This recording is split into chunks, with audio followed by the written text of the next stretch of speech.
Olá, queridos alunos! Hoje a nossa aula será sobre a Antiguidade Clássica, né? Que ela é formada por Grécia e Roma, e hoje a gente vai estudar Roma. Não se assustem! Oh, tudo isso Roma é uma longa história. Vamos começar aqui, ó. 753 a.C., século 8 a.C., temos a história de fundação de Roma, uma cidade-estado lá às margens do rio Tibre, que já já eu aprofundo. Nesse momento, Roma começa a ser governada por reis, período da monarquia, tá vendo aqui?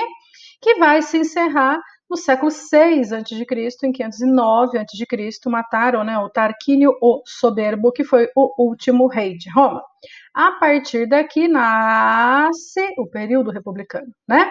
Que é o mais tenso, o mais cheio de emoções da história romana. Aqui que Roma se expande, deixa de ser uma cidade-estado lá do século 8 para ser um vasto território dominando áreas na Europa, África, Oriente Médio, e assim vamos nós, né? Até o ano 27 a.C., século 1 a.C., o Otávio vai receber o título de Augusto nessa data, e ele vai concentrar poder e ser considerado o primeiro imperador romano. Isso, da desintegração da República, nasce o Império Romano, que vai do século 1 a.C.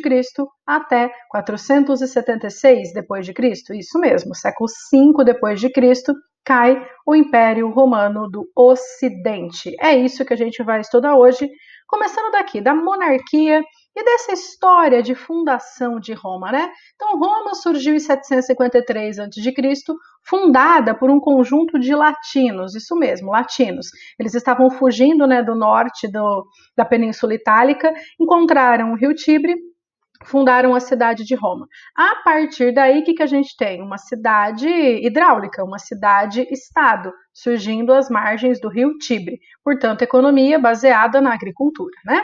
Nessa etapa da monarquia, né, que é a menor em temporalidade, nós temos basicamente três classes sociais em Roma. Isso mesmo, patrícios, clientes e plebeus. Patrícios, grandes proprietários de terra, que vão dominar a política nessa fase, né? Só patrício tem direitos políticos nessa fase histórica de Roma.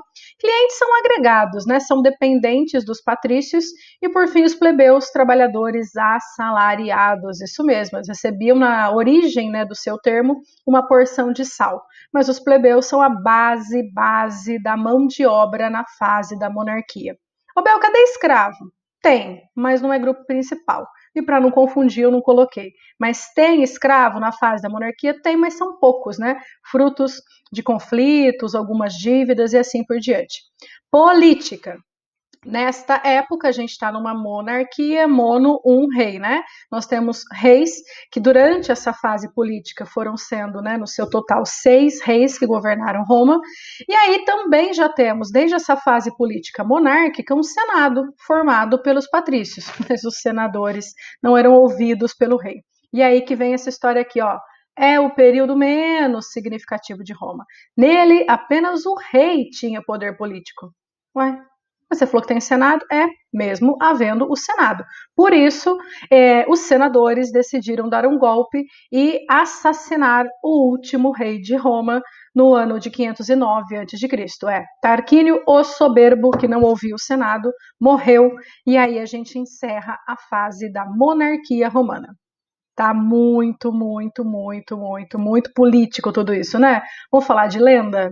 Aqui nós temos a loba capitolina e os irmãos Rômulo e Remo. Isso mesmo, existe uma origem lendária para a história de Roma, muito mais interessante. Essas crianças aqui, ó, elas eram filhas, né? Os irmãos gêmeos Rômulo e Remo, eles eram filhos da deusa não, perdão, de uma princesa, Raia Silvia, com o deus Marte, o deus da guerra com uma princesa, só podia dar um povo bonito e forte, né?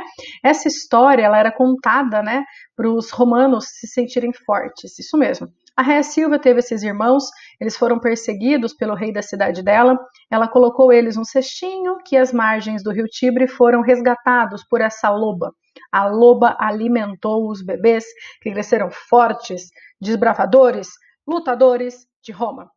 Essa história tem muita justificativa da própria herança, né, dos romanos de ser de fato um povo guerreiro e lutador. além de ter, né, toda a divindade com o deus Marte, deus da guerra. Então a gente encerra por aqui a fase monárquica e um outro vídeo eu faço para vocês a respeito de República Romana. Até daqui a pouquinho.